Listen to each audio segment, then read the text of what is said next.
भूखे मर जाना, मगर इन 4 लोगों से कभी मदद मत मांगना। एक कौवे की ज्ञानवर्धक बातें। जय श्री कृष्ण दोस्तों, दर्पण ज्ञान गीता यूट्यूब चैनल में आप सभी दर्शकों का एक बार फिर से स्वागत करता हूं। मित्रों, आज हम इस वीडियो के माध्यम से जो आपको कहानी सुनाने के लिए जा रहे हैं, ये कहानी एक कौवे की है और इस कहानी में एक कौवा ने ऐसी ज्ञानवर्धक 4 बातें बताई हैं। जो भी इंसान उस कौवे की ये 4 ज्ञानवर्धक बातें ध्यान से सुन लेगा, आपके जीवन में वो सीख देकर जाएंगी जो आपने अपने जीवन में कभी सोचा नहीं होगा। मित्रों, ये कहानी बहुत ही ज्ञानवर्धक एवं शिक्षाप्रद है जो एक कौवे ने बताई। मित्रों, महात्मा जी ने कमाल की बात कही है कि चाहे इस संसार में भूखे मर जाना, परंतु इन 4 लोगों से कभी भी मदद मत मांगना। तो मित्रों, वो कौन से 4 लोग हैं जो कौवे ने बताए हैं कि इस संसार में भूखे मर जाना, पर इन 4 लोगों से कभी मदद मत मांगना। तो आइए प्रिय दर्शकों, जानते हैं इस वीडियो के माध्यम से। बस आपसे हमारी तरफ से एक छोटा सा निवेदन है कि हमारी इस कहानी को पूरा सुने और इसी तरीका से हमारी वीडियो के समाप्त होने तक हमारे चैनल पर बने रहें। और यदि आप हमारे इस चैनल पर नए मेहमान दर्शक बनकर आए हैं और आपने अभी तक हमारा चैनल सब्सक्राइब नहीं किया है, तो प्रिय दर्शकों, हमारे इस चैनल को भी सब्सक्राइब अवश्य कर लेना और बेल आइकन घंटी को भी अवश्य दबा देना। मित्रों, आपका एक सब्सक्राइब हमारे लिए बहुत ही महत्व रखता है। तो आइए मित्रों, आपका ज्यादा कीमती समय बर्बाद ना करते हुए कहानी की तरफ ध्यान देते हैं। मित्रों, एक समय की बात है कि एक जंगल में एक बार बहुत ही तबाही आ गई थी। उस जंगल में तबाही ऐसी आई कि बारिश के मौसम में भी एक बूंद पानी नहीं बरसा, सूखा पड़ चुका था। इसीलिए उस जंगल में रहने वाले जानवरों के लिए और पशु पक्षियों के लिए उस वन में कोई भी खाने पीने की व्यवस्था नहीं रही। पशु पक्षी और जानवर सभी धीरे धीरे उस जंगल को छोड़कर चले जा रहे थे।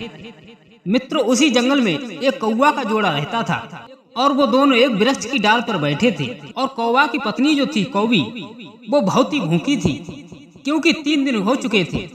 उधर कौवा और कौवी को कुछ भी खाने को नहीं मिला। वो कौवी बैठी बैठी इधर उधर निहार रही थी कि कहीं कुछ खाने को मिल जाए। मित्रों, तब तक क्या होता है कि उसी वृक्ष के नीचे की एक लोमड़ी एक मांस का टुकड़ा लेकर के उसी पेड़ के नीचे आ जाती है। जब कौवी ने देखा तो उसके मुंह में पानी आ गया। तब वो कौवी लोमड़ी से कहने लगी कि लोमड़ी बहन, मैं 3 दिन से भूखी हूँ, आपकी बहुत बड़ी मेहरबानी होगी, इसमें से थोड़ा टुकड़ा हमको भी दे दो, जिसे खाकर हमारी भी भूख शांत हो जाए, नहीं तो मेरा यहीं पर दम निकल जाएगा। तब लोमड़ी ने देखा उस कौवी की तरफ कि कौवी अपने पति कौवे के साथ में बैठी है। दोस्तों, वो लोमड़ी तो चालाक थी और ये भी जानते हैं कि लोमड़ी चालाक होती है। तब लोमड़ी ने ये विचार किया कि इस टुकड़े से हमारा भी पेट नहीं भरेगा, चलो ये अच्छा मौका लगा, हम इसे अपने पास बुलाते हैं और जैसे ही ये कौवी हमारे पास में आएगी तो इस मांस के टुकड़े के साथ साथ हम इस कौवी को भी खा जाएंगे और हमारा पेट भर जाएगा। फिर उस लोमड़ी ने उस कौवी से कहा कि हे कौवी, घबराइए नहीं, तुम उतरकर पेड़ से नीचे आ जाओ, मैं तुम्हें अपने पास में बिठाकर बड़े आराम से इस मांस के टुकड़े को खिलाऊंगी। मित्रों, तभी वो कौवी तैयार हो जाती है और जब जाने को होती है उस लोमड़ी के पास में, तब कौवा अपनी कौवी को रोक लेता है और कौवा कहने लगता है, क्या पागल हो गई हो तुम?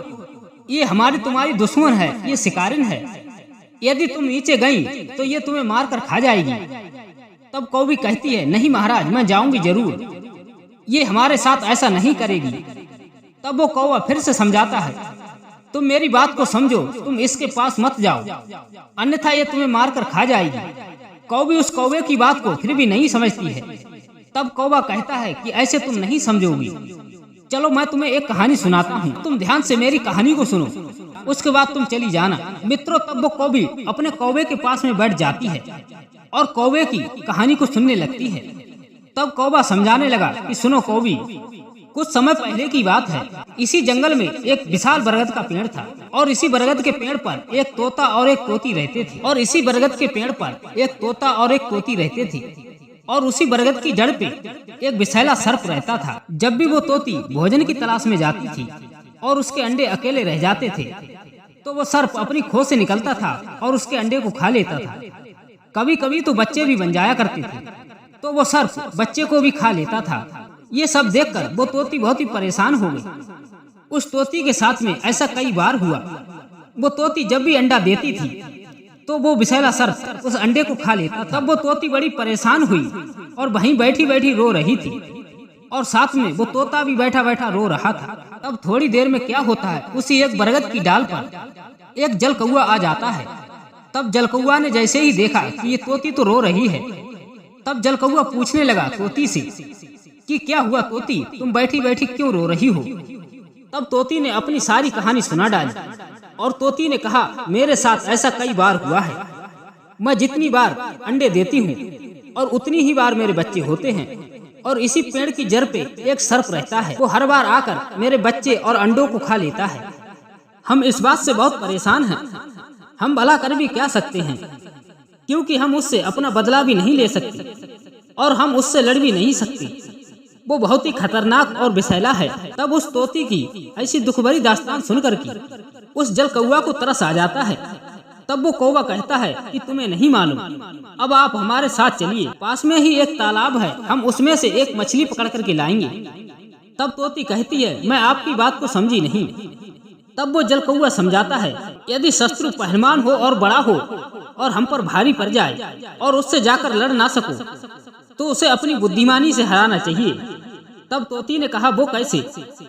तब वो जलकौआ समझाता है कि हम दोनों चलते हैं, पास वाले तालाब से मछलियां पकड़ करके लाएंगे और इसी पेड़ की थोड़ी दूरी पर एक नेवला का बिल है और उसी नेवला के बिल के दरवाजे पर डाल देंगे और थोड़ी थोड़ी दूर पर मछलियों को डालते हुए चले आएंगे और लास्ट में उस सर्प के दरवाजे पर एक मछली लाकर डाल देंगे और नेवला जैसे ही निकलेगा उन मछलियों को खाता हुआ तो वो खाता खाता इसी सर्प के बिल तक आ जाएगा।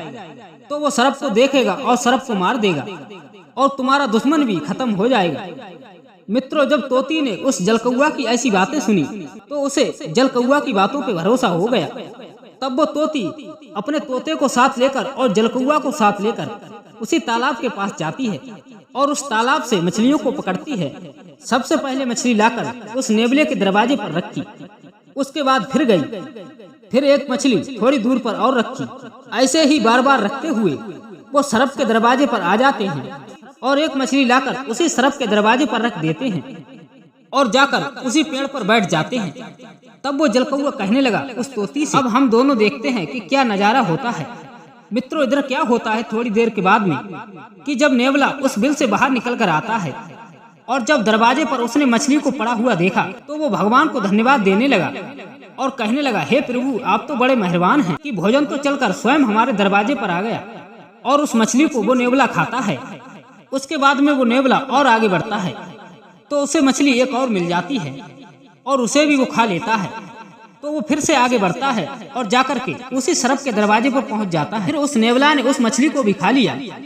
तब नेवला ने अपने मन में विचार किया कि इसका कारण क्या है कि मछली हमको बार बार मिलती रही और हम खाते रहे और हम खाते खाते इस पेड़ की जड़ तक आ गए। हमें ऐसा लगता है ये किसी का घर है, इसमें हो सकता है और बहुत सारी मछलियाँ हों, या हो सकता है किसी ने हमारे साथ छल किया हो। चलो हम यहीं बैठकर इंतजार करते हैं। मित्रों, तब वो नेवला उसी सर्प के दरवाजे पर बैठकर इंतजार करने लगता है और सोचने लगता है कि यदि इस बिल में कोई होगा तो जरूर बाहर निकलेगा। मित्रों, जब थोड़ी देर के बाद में उस बिल से वो सर्प निकलता है तब वो नेवला उस सर्प को देखता है तो वो नेवला समझ जाता है कि इस सर्प की चाल है। मित्रों, ये तो आप जानते ही हैं कि सर्प और नेवले की बहुत ही पुरानी दुश्मनी होती है। तब वो नेवला उस सर्प से युद्ध करने लगता है। अंत में वो नेवला जीत जाता है और उस सर्प को मार देता है। ये दृश्य देख करके वो तोती बड़ी प्रसन्न होती है। तब वो तोती उसी वृक्ष की डाली से आवाज लगाती है कि हे जलकौआ भैया, मैं तुम्हारे लिए बहुत धन्यवाद देती हूँ क्योंकि तुमने मुझे अच्छी राह बताई। मैं इसकी वजह से बहुत परेशान थी। आपका मैं बार बार धन्यवाद करती हूँ। इधर नेवले ने देखा कि तोती और तोते का जोड़ा ऊपर बैठा है तो नेवला समझ गया, अच्छा इसका मतलब ये है कि ये जाल तुम्हारा बनाया हुआ था। तब वो तोती सारी दास्तान सुनाती है। उसके बाद में तब नेवला कहता है कि हे तोती, क्या ऊपर से ही धन्यवाद देती होगी। मित्रों, तब वो तोती उड़कर उसी नेवला के पास आ जाती है और पास में आकर के बैठ जाती है। तब वो नेवला उस पे भी वार कर देता है और उस तोती को भी मार कर खा जाता है। तोता उधर सोच रहा है, हम एक दुश्मन से जीत नहीं पाए, तब तक दूसरा दुश्मन तैयार हो गया। मित्रों, वही बात समझाता हुआ वो कौवा अपनी कौवी से कहता है कि एक दुश्मन से दोनों बचे तो दूसरे की चुंगल में फंस गए। उस तोती ने भी उस नेवले पर भरोसा कर लिया, इसीलिए वो अपनी जान से हाथ को धो बैठी। इसीलिए वो कौवा कहता है कि हे कौवी, मत जाओ, वरना तुम भी अपनी जान से हाथ धो बैठोगी। इसीलिए भूल कर भी इन 4 लोगों से कभी भी मदद की भीख मत मांगना। तब वो कौवी कहने लगी, वो कौन से 4 लोग हैं जिनसे कभी भी इंसान को मदद नहीं मांगनी चाहिए। तब कौवा समझाता है कि हे कौवी, कि यदि आप अपने दुश्मन से, पहला वो आपका दुश्मन, यदि आप अपने दुश्मन से मदद की भीख मांगेंगे तो वो दुश्मन आपकी मदद नहीं करेगा, आपको नुकसान पहुंचा देगा और हो सकता है आपको मार भी देगा। इसीलिए हो सके तो दुश्मन से कभी भी मदद मत मांगना। और दूसरा है अभिमानी। अभिमानी व्यक्ति के पास भी कभी भी मदद की भीख मांगने मत जाना, चाहे भूखे मर जाना, क्योंकि अभिमानी के पास अगर गए तो वो तुम्हारा अभिमान में आकर, अर्थात घमंड में आकर के तुम्हारा अपमान कर देगा और तुम्हें देगा कुछ भी नहीं। और तीसरा होता है कपटी। कपटी के पास भी कभी भी मदद मांगने मत जाना, क्योंकि कपटी इंसान जो होते हैं वो कपट भरे ही शब्द कहते हैं और वो अच्छे इंसान के साथ कपट जरूर करते हैं। वो आपकी मदद तो नहीं करेंगे, लेकिन वो अपनी कपट भरी चाल से तुम्हें कहीं न कहीं फंसा देंगे और तुमसे फायदा ले लेंगे। इसीलिए कभी भी कपटी इंसान के पास मदद मांगने मत जाना। और चौथा है नशेबाज व्यक्ति। नशेबाज आदमी के पास भी कभी भी मदद की भीख मांगने मत जाना। आप रास्ते में खड़े हो और आपको कोई गाड़ी नहीं मिलती हो और कहीं से एक बाइक वाला कोई नशे में आ जाए और उसके लिए आपने हाथ दिया और उसने रोक ली और आप भूलकर उसकी बाइक पर बैठ गए। मित्रों, ये तो जानते हैं कि नशेबाज व्यक्ति वाहन कैसे चलाता है। हो सकता है वो आपको कहीं न कहीं जाकर के ठोक देगा। इससे आपका बहुत बड़ा नुकसान हो सकता है और वो खुद भी मरेगा और आपको भी मार देगा। इसीलिए भूल कर भी नशेबाज आदमी से कभी भी मदद मत मांगना, चाहे भूखे मर जाना, लेकिन ऐसे 4 लोगों से कभी भी मदद की भीख मत मांगना। मित्रों, उस कौवा की ऐसी बातें सुन करके वो कौवी समझ जाती है कि हमारा पति कौवा सही कहता है। तो मित्रों, ये कहानी हमें ये सीख देती है कि अपनी जिंदगी में भूखे मर जाना, लेकिन इन 4 लोगों से कभी भी मदद की भीख मत मांगना। यदि इन 4 लोगों से मदद की भीख मांगने गए तो इन 4 से आपको मिलने वाला कुछ नहीं है, आपका बहुत बड़ा नुकसान हो जाएगा और आपकी साथ साथ जान भी जा सकती है। तो मित्रों, कैसी लगी हमारी ये कहानी? यदि ये कहानी आपको अच्छी लगी हो और पसंद आई हो, कमेंट बॉक्स में राय अवश्य देना। मिलते हैं हम और ऐसी ही ज्ञानवर्धक कहानी के साथ किसी नई वीडियो में। तब तक के लिए जय श्री कृष्ण, जय श्री राधे।